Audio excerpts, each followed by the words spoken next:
ప్రభునందు ప్రియ స్నేహితులారా, మన ప్రభును రక్షకుడైన యేసుక్రీస్తు నామమున మీ అందరికీ శుభాలు తెలియజేస్తున్నాను. మంచి కాపరి స్వరం అనే ఈ ఆధ్యాత్మిక కార్యక్రమంలోకి మిమ్మల్ని అందరినీ ప్రేమతో ఆహ్వానిస్తున్నాను. మీరందరూ ఎలా ఉన్నారు? అందరూ బాగున్నారని అనుకుంటూ ప్రార్థిస్తున్నాను. దేవుడు మిమ్మల్ని, మీ కుటుంబాలని దీవించి ఆశీర్వదించుగాక. గడిచిన కొన్ని రోజులుగా మరి యూట్యూబ్ ద్వారా కానీ ఫేస్బుక్ ద్వారా కానీ ఆయా విధాలుగా దేవుని యొక్క వాక్యాన్ని అందించలేకపోయాను. కారణం మీలో కొంతమందికి తెలుసు. మరి నాకు కోవిడ్ పాజిటివ్ రావడం జరిగింది. ఈ కారణాన్ని బట్టి మరి 14 days హోమ్ క్వారంటైన్లో ఉండి తగిన జాగ్రత్తలు తీసుకొని మెడికేషన్ తీసుకొని ప్రభు మీద ఆధారపడి ఉన్నప్పుడు దేవుడు గొప్ప కార్యం చేశాడు. చక్కటి ఆరోగ్యాన్ని దేవుడిచ్చాడు. అందుకు దేవునికి మహిమ కలుగునుగాక. అలాగే మీలో చాలామంది నా కొరకు కన్నీటితో ప్రార్థన చేశారు, భారంగా ప్రార్థన చేశారు, కొంతమంది ఉపవాస ప్రార్థన చేశారు. అందుకు నిజముగా నా తరపున, మా కుటుంబం తరపున మీ అందరికీ హృదయపూర్వక వందనాలు తెలియజేస్తున్నాను. దేవుడు మిమ్మల్ని దీవించి ఆశీర్వదించనుగాక. అలాగే ఇంకా మీరు అనేకుల కొరకు ప్రార్థిస్తున్నారు. అట్టి ప్రార్థనకు దేవుడు సమాధానము దయచేయునుగాక. మరి ఈరోజు మనం వాక్య భాగంలోకి మనం వెళ్దాం. ఈరోజు అంశం ఏంటంటే భయములో నుంచి తప్పించు దేవుడు అనేటువంటి అంశం మీద వాక్యాన్ని మనం ధ్యానం చేస్తున్నాం. భయములో నుంచి తప్పించు దేవుడు. కీర్తనలు 34:1 నుంచి 4 వచనాల వరకు నేను చదువుతున్నాను. బైబిల్ దగ్గర ఉన్నవారు, అందుట్లో ఉన్నవారు మీరు తీసుకొని చాలా జాగ్రత్తగా గమనించాలి. కీర్తనలు 34:1 నుంచి 4 వచనాల వరకు. నేను ఎల్లప్పుడూ యెహోవాను సన్నుతించెదను, నిత్యము ఆయన కీర్తి నా నోట నుండును. యెహోవాను బట్టి నేను అతిశయించుచున్నాను, దీనులు దాన్ని విని సంతోషించెదరు. నాతో కూడి యెహోవాను ఘనపరచుడి, మనము ఏకముగా కూడి ఆయన నామమును గొప్ప చేయదము. నేను యెహోవా యొద్ద విచారణ చేయగా ఆయన నాకు ఉత్తరమిచ్చెను. నాకు కలిగిన భయములన్నిటి నుండి ఆయన నన్ను తప్పించెను. 4వ వచనం ఒకసారి చదువుకుందాం. నేను యెహోవా యొద్ద విచారణ చేయగా ఆయన నాకు ఉత్తరమిచ్చెను. నాకు కలిగిన భయములన్నిటి నుండి ఆయన నన్ను తప్పించెను. ప్రార్థన చేసుకుందాం. జీవము కలిగిన దేవ, మీకు కృతజ్ఞతాస్తుతులు స్తోత్రాలు చెల్లిస్తున్నాం ప్రభా. మరి 34వ కీర్తన కొరకు వందనాలు. మీ ప్రియుడునైనా భక్తుడు దావీదు రాసిన ఈ కీర్తన కొరకు మీకు వందనాలు దేవా. ఇందులో నుంచి 4 వచనాలు ధ్యానిస్తుండగా మీరు మాట్లాడండి. ఈ వాక్యము యూట్యూబ్ ద్వారా లేదా ఆయా రీతులుగా ఎవరైతే వింటున్నారో మీరు దీవించి బలపరచమని ప్రార్థిస్తూ యేసయ్య నామమున అడిగి ప్రార్థిస్తున్నాము తండ్రి, ఆమేన్. ప్రియ స్నేహితులారా, ఈ కీర్తన దావీదు రాశాడు. ప్రత్యేకంగా కీర్తన ప్రారంభంలోనే ఈ విధంగా ఉంటుంది. దావీదు అబీమెలెకు ఎదుట వెర్రివాని వలె ప్రవర్తించి అతని చేత తోలివేయబడిన తరువాత రచించిన కీర్తన అని వ్రాయబడింది. దావీదు జీవితము మనకందరికీ బాగా తెలుసు. సండే స్కూల్ పిల్లలకు కూడా దావీదు యొక్క ప్రత్యేకత మనకందరికీ బాగా తెలుసు. దావీదు అనగానే మనకు గుర్తుకొచ్చేటువంటి సంఘటన గొలియాతుతో దావీదు పోరాడిన విధానం చాలా జాగ్రత్తగా మనము ఆలోచన చేస్తూ ఉంటాం, గుర్తు తెచ్చుకుంటూ ఉంటాం. ఈ వాక్యాన్ని ధ్యానం చేస్తున్నప్పుడు దావీదు ఎందుకు ఈ విధంగా వెర్రివాని వలె ప్రవర్తించాడు అనేటువంటి విషయాన్ని ధ్యానం చేస్తూ 1 సమూయేలు గ్రంథం 21వ అధ్యాయము, ఆ తర్వాత దావీదు జీవించిన విధానం అంతా కూడా నేను స్టడీ చేయడం జరిగింది. స్టడీ చేస్తున్నప్పుడు ఎన్నో విషయాలు దావీదుని గురించి తెలుసుకుంటున్నా. సరే, ఏది ఏమైనప్పటికీ దేవుడు దావీదుకు తోడుగా ఉన్నట్టుగా మనం చూస్తాం. వాస్తవంగా నా అంశము వచ్చేసి భయములో నుండి తప్పించు దేవుడు అయినప్పటికీ నేను వాక్యాన్ని ధ్యానిస్తున్నప్పుడు ఒక పెద్ద అంశం మీద మాట్లాడాలని అనుకున్నాను. ఆ పెద్ద అంశం ఏంటంటే, గొల్లియాతుకు భయపడని దావీదు ఆ తరువాత సౌలు రాజుకు భయపడ్డాడు. ఇది వాస్తవంగా నా ఉద్దేశం. గొల్లియాతుకు భయపడని దావీదు ఆ తరువాత సౌలు రాజుకు అనేక సందర్భాలలో భయపడి పారిపోయి దాక్కున్నట్టుగా మనము మొదటి సమూయేలు గ్రంథంలో చాలా అధ్యాయాలలో మనం చూడగలుగుతాం. చూడండి, దావీదును దేవుడు ఏర్పాటు చేసుకున్నాడు. యెషై కుమారులలో చిన్నవాడైన దావీదును దేవుడు ఏర్పాటు చేసుకున్నాడు. మరి ప్రవక్త అయిన సమూయేలు దావీదును అభిషేకం చేశాడు. ఇదంతా మనము బైబిల్ గ్రంథంలో చాలా చక్కగా మనం చూస్తాం. ఒకరోజు ఈ దావీదు తండ్రి యెషై దావీదును అన్నల దగ్గరికి పంపడం ఇదంతా కూడా మనకు తెలిసిన విషయమే. దావీదు తన అన్నల దగ్గరికి వెళ్ళినప్పుడు జరిగే పరిస్థితి ఏంటంటే, ఇశ్రాయేలీలకి ఫిలిష్తీయులకి చాలా భయంకరమైనటువంటి పోరాటం, ఒక యుద్ధం జరుగుతుంది. ఫిలిష్తీయుల వైపు గొల్లియాతు ఉన్నాడు, ఇశ్రాయేలుల వైపు సౌలు రాజు సైన్యం ఉంది. వీరందరూ ఆ గొల్లియాతును చూసి భయపడిపోతున్నారు. భయపడుతున్నప్పుడు దావీదు ఆ చరిత్ర అంతా తెలుసుకొని, ఇందులో ఈ గొల్లియాతుతో గనక పోరాడితే బహుమానం ఏంటి అని అడిగి తెలుసుకొని అనేకమైన కుశల ప్రశ్నలు వేసి ఆ సమాచారం అంతా మెల్లగా సౌలు రాజుకు దగ్గరికి వెళ్ళినట్టుగా మనం చూస్తాం. ఈ విధంగా దావీదు ఒక మాట అంటాడు, జీవము గల దేవుని తిరస్కరించుటకు ఈ సున్నతి లేని ఫిలిష్తీయుడు ఎంతటి వాడు అని ఒక సవాలుతో, ఒక ధైర్యంతో దేవుని మీద బలముగా ఆధారపడి దావీదు ముందుకు వెళ్ళి యుద్ధం చేస్తాడు. గొల్లియాతును ఓడిస్తాడు. మనకందరికీ బాగా తెలిసినటువంటి సంఘటన. 5 రాళ్ళు తీసుకోవడం, ఒక రాయిని ఒడిస్సులో పెట్టడం, గొల్లియాతు మీదకి విసరడం, గొల్లియాతు కింద పడిపోవడం, ఆ గొల్లియాతు ఖడ్గాన్ని తీసుకొనే గొల్లియాతును చంపేటువంటి ఈ సన్నివేశం అంతా కూడా మనకు బాగా తెలుసు.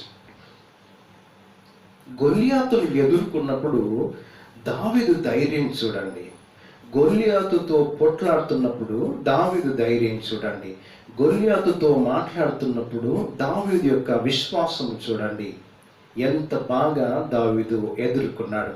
ఇశ్రాయేలు జనాంగములోనే ఎవరు చేయలేనటువంటి అద్భుతమైన సాహసం దావీదు చేసి ఇశ్రాయేలు జనాంగానికి, దేవుని ప్రజలైన దేవుని బిడ్డలకి ఒక అద్భుతమైన విజయాన్ని తీసుకొచ్చినట్టుగా మనం చూడగలుగుతాం.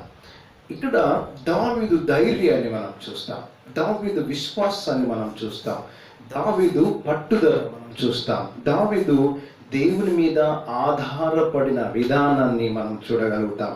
నా పక్షముగా ఉన్నవాడు నా దేవుడే, ఇక్కడ యుద్ధములో విజయము ఇచ్చేవాడు దేవుడే అని చెప్పి దావీదు ఆ యుద్ధంలో అద్భుతమైన పోరాటం చేసి దేవుని ప్రజలైన ఇశ్రాయేలు జనాంగానికి విజయాన్ని తీసుకొచ్చాడు. ఇది చాలా బాగుంది.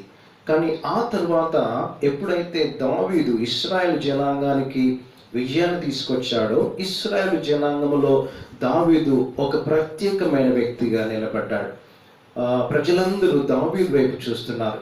దావీదుకు 10,000 జయము, సౌలుకు 1000 జయము అని వారు గానా ప్రతిగానాలు చేస్తూ జయము కొడుతున్నప్పుడు ఆ సిచ్యువేషన్ అంతా కూడా మనం అర్థం చేసుకుంటే, ఇప్పుడు దావీదుకు ఒక భయంకరమైన శత్రువు ఎవరు అనంటే ఈ సౌలు రాజు దావీదుకు భయంకరంగా శత్రువుగా మారిపోయాడు. ఎందుకొరకంటే ఇశ్రాయేలు ప్రజలందరూ కూడా దావీదు వైపు పోవడము, దావీదుతో మాట్లాడము, దావీదును ఒక ప్రత్యేకమైన వ్యక్తిగా ఈ ప్రజలందరూ చూడము, ఆయా సందర్భాలలో కొంతమంది వెళ్ళి దావీదుతో మాట్లాడము, ఇవన్నీ కూడా సౌలు రాజు జీర్ణించుకోలేకపోయాడు. జీర్ణించుకోలేకపోయాడు. కాబట్టి ఇక సౌలు చేసే ప్రయత్నాలు ఏంటంటే దావీదును చంపే ఆలోచన చేశాడు. ఈ విషయం అంతా కూడా దావీదుకు అర్థమైపోయింది. దావీదుకు కొన్ని విషయాలు తెలుస్తున్నాయి. అయితే ఇక్కడ దేవుని యొక్క కాపుదల దావీదుకు తోడుగా ఉంది. ఎన్నో సందర్భాలలో సౌలు రాజు దావీదును చంపే ప్రయత్నం చేశాడు. అదంతా కూడా మనం చెప్పాలంటే చాలా పెద్ద సంఘటనలు జరిగినాయి. కానీ క్లుప్తంగా మనం అర్థం చేసుకుంటే దావీదు అనేక సందర్భాలలో సౌలు చేతిలో చిక్కుకొని దేవుని చేత తప్పించబడ్డాడు. దేవుని యొక్క కాపుదల దావీదుకు తోడుగా ఉంది. అందుకే అనేక సార్లు రాస్తాడు. శత్రువుల గురించి అనేక సందర్భాలలో అనేక కీర్తనలు మనం చూస్తాం. నా శత్రువులు ఇలా ఉన్నారు, నా చుట్టూ తిరిగినారు, నాకు గుంటలు తవ్వుతున్నారు, నా ప్రాణము తీయ చూస్తున్నారు, నా ఎముకలు ఇరగొట్ట చూస్తున్నారు అని అనేక సందర్భాలలో దావీదు శత్రువుల గురించి రాసిన సందర్భాలు మనం చూస్తాం. అనేక కీర్తనలలో శత్రువుల గురించి రాసినట్టుగా మనము దావీదు కీర్తనలో చాలా కీర్తనలు మనం చూస్తాం. అయితే దావీదు గొల్లియాతుకు భయపడలేదు, కానీ ఆ తర్వాత అనేక సార్లు సౌలుకు దావీదు భయపడి పారిపోయినాడు. అదే సందర్భం 34వ కీర్తనలో మనము చూడగలుగుతాం. ఈ 34వ కీర్తన అంతా కూడా ఎక్కడికి మనము లింక్ చేయవచ్చు అంటే మొదటి సమూయేలు గ్రంథం 21వ అధ్యాయంలో ఉన్నటువంటి సంఘటనలో కనుక మనం చూస్తే అక్కడ మనకు అర్థమవుతుంది. దావీదు అబీమెలెకు దగ్గరికి వెళ్ళాడు. ఆ తర్వాత గాతు అనే ప్రాంతానికి వెళ్ళాడు. అక్కడ ఎక్కడైతే ఫిలిష్తీన్ని దావీదు చంపాడో, ఎక్కడైతే ఫిలిష్తీలు ఉన్నారో ఆ ప్రాంతానికి కూడా దావీదు పారిపోయాడు. నన్ను గుర్తుపట్టరు కావచ్చు, అక్కడ నేను సేఫ్గా ఉంటాను అని అనుకున్నాడు దావీదు. కానీ అక్కడ ఉన్న ప్రజలు గుర్తుపట్టారు. అక్కడున్న రాజు కుశల ప్రశ్నలు అడిగినప్పుడు దావీదుకు ఏం చేయాలో అర్థం కాలేదు. బైబిల్ గ్రంథంలో ఇక్కడ చూస్తే అబీమెలెకు ఎదుట మరి వెర్రివాని వల్లే ప్రవర్తించినట్టుగా ఉంది. మొదటి సమూయేలు గ్రంథంలో అహీమెలెకు అని మనం చూస్తుంటున్నాం. కాబట్టి ఎవరైనా దావీదు అక్కడ మరి పిచ్చి వాని వల్లే ప్రవర్తించి అక్కడి నుంచి తప్పించుకున్నాడు. దేవుడే దావీదును తప్పించాడు. సో ఈ విధంగా శత్రువుల చేతుల నుంచి దావీదు తప్పించబడిన తర్వాత అనేక సార్లు కీర్తన రాశాడు. ఈ 34వ కీర్తన కూడా అదే ఉద్దేశం చేత రాసినట్టుగా మనం చూస్తుంటున్నాం.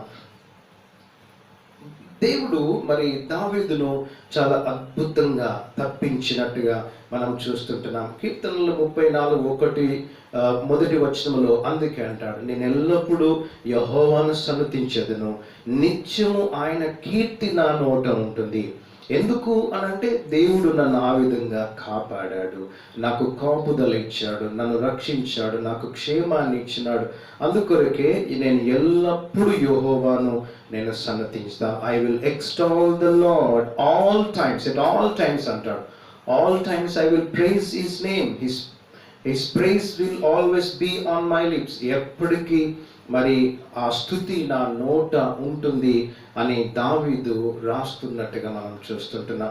కాబట్టి David had wonderful experience of God's protection in his life.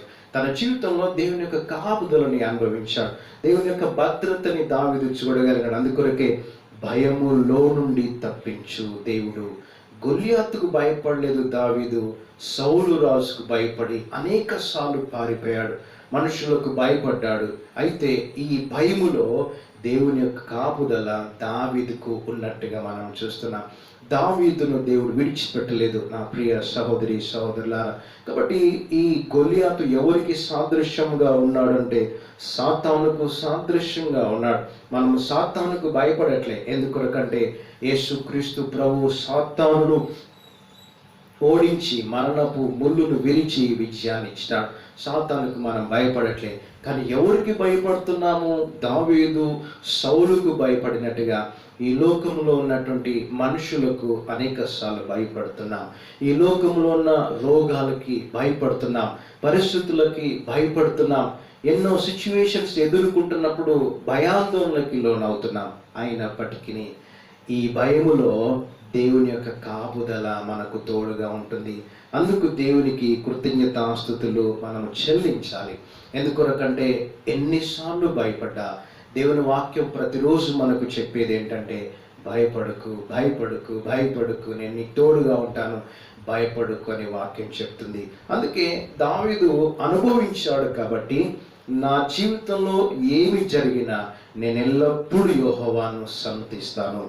145వ కీర్తన మొదటి 2 వచనాలు కనుక మనం చూస్తే, అక్కడ ఈ కీర్తనలలో ఒక ప్రత్యేకమైన కీర్తనగా మనం దీన్ని చూడవచ్చు. ఇది స్తుతి కీర్తనగా మనం చూస్తాం. 145 1-2 వచనాలలో, రాజు అయిన నా దేవ, నిన్ను ఘనపరచెదను, నీ నామమును నిత్యము సన్నుతించెదను, అనుదినము నేను నిన్ను స్తుతించెదను, నిత్యము నీ నామమును స్తుతించెదను. ఆల్వేస్, నిత్యము నేను స్తుతిస్తాను. ఎందుకంటే దావీదు జీవితంలో దేవుని యొక్క కాపుదలను ఎదుర్కొన్నాడు, దేవుని ప్రేమను ఎదుర్కొన్నాడు, దేవుని ప్రత్యేకతను ఎదుర్కొన్నాడు, దేవుని యొక్క భద్రతను ఎదుర్కొన్నాడు. కాబట్టి అందుకొరకే దావీదు చెప్తున్న మాట ఏంటంటే, I always all times I will praise him, నేను ఆయనకి కృతజ్ఞతాస్తుతులు నేను చెల్లిస్తాను అని అంటున్నాడు. నా ప్రియ సోదరి సోదరులారా, నీ చుట్టూ ఎంతమంది శత్రువులు ఉన్నా సరే, దేవుని యొక్క కాపుదల నీకు తోడుగా ఉంటుంది. దేవుని యొక్క కాపుదల మనకు తోడుగా ఉంటుంది. ఆయన దూతల్ని పంపించి మనల్ని రక్షించేటువంటి దేవుడుగా మనం చూస్తాం. 34వ కీర్తన మీరు చాలా జాగ్రత్తగా మరొకసారి ధ్యానం చేయండి. అనేక విషయాలు అక్కడ దావీదు రాసినట్టుగా మనం చూస్తాం. 2వ వచనంలో చూస్తే, యెహోవాను బట్టి నేను అతిశయించున్నాను, దీనులు దాన్ని విని సంతోషించెదరు. దావీదు అతిశయం ఎవరు అంటే దేవుడే.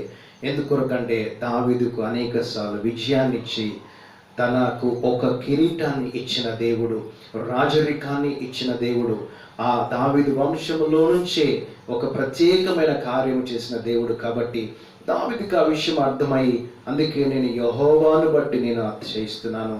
నేను ఈ మాట చెప్పినప్పుడు దీనులు ఎవరైతే ఆ మాట వింటారో వారు విని సంతోషిస్తారు. ఎవరిని బట్టి మనం అతిశయించాలి?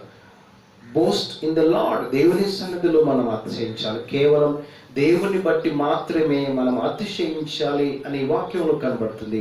కీర్తనలు 27వ వచనం చూస్తే, కీర్తనలు 27వ వచనం 8వ వచనం చూస్తే, కొందరు రథములను బట్టి కొందరు గుర్రములను బట్టి అతిశయపడతారు. నిజమే, ఈ లోకంలో మనకు గుర్రాలు రథాలు ఇక్కడ మనకు ఎక్కువగా కనిపించకపోయినా వారికి ఉన్న ధనాన్ని బట్టి అతిశయపడతారు, వారికి ఉన్న అందాన్ని బట్టి అతిశయపడతారు, వారికి ఉన్నటువంటి సంపదను బట్టి అతిశయపడతారు, బిల్డింగ్లను బట్టి అతిశయపడతారు. ఈ రకంగా చెప్పాలంటే అనేక విధాలుగా ప్రజలు అతిశయపడుతున్నారు. వారికి ఉన్నటువంటి ప్రత్యేకతను బట్టి అతిశయపడతారు, ఉద్యోగాన్ని బట్టి అతిశయపడుతున్నారు. సో ఈ విధంగా అనేకులు అనేక రకాలుగా అతిశయపడుతున్నప్పటికీ భక్తుడు అంటాడు, మనమైతే మన దేవుడైన యెహోవా నామమును బట్టి అతిశయపడదాము. ఎస్, గొప్ప దేవుడు మనకున్నాడు, రక్షకుడు మనకున్నాడు, మనల్ని కాచి కాపాడేవాడు మనకున్నాడు, మన పక్షముగా యుద్ధం చేసేవాడు మనకున్నాడు, మనకు ఆరోగ్యాన్ని ఇచ్చేవాడు మనకున్నాడు, మనకు క్షేమాన్ని ఇచ్చేవాడు మనకున్నాడు, భద్రత కల్పించేవాడు మనకున్నాడు, భయపడకు అని చెప్పేవాడు మనకున్నాడు. కాబట్టి ఆయన్ని బట్టి మనం అతిశయించాలి. మనకిచ్చిన రక్షణను బట్టి ఆయన అతిశయించాలి, మనకిచ్చిన ఆరోగ్యాన్ని బట్టి ఆయన్ని బట్టి మనం అతిశయించాలి, మనకిచ్చిన ధైర్యాన్ని బట్టి ఆయన బట్టి మనం అతిశయించాలి. కాబట్టి కొందరు ఈ విధంగా అతిశయపడుతున్నారు, కానీ నేనైతే నా ప్రభువును బట్టి అతిశయపడతాను అంటున్నాడు. సో 34వ కీర్తన 3వ వచనం మనం చదువుకుందాం. తిరిగి దావీదు అంటున్నాడు, నాతో కూడా యెహోవాను కనపరచుడి, మనం ఏకముగా కూడి ఆయన నామమును గొప్ప చేద్దాం. Because David was delivered from dangerous situation. దావీదు ఒక భయంకరమైన పరిస్థితుల నుంచి విడుదల పొందుకున్నాడు. అందుకే మీరందరూ నాతో కూడా కలిసి దేవుణ్ణి ఆరాధన చేద్దాం, కలిసి దేవునికి స్తుతులు చెల్లిద్దాం, కలిసి మనము దేవునికి ఘనత మహిమ ప్రభావములు చెల్లిద్దామని దావీదు అంటున్నాడు. కొత్త నిబంధనలో కూడా ఇలాంటి పరిస్థితులు మనం చూస్తాం కదా.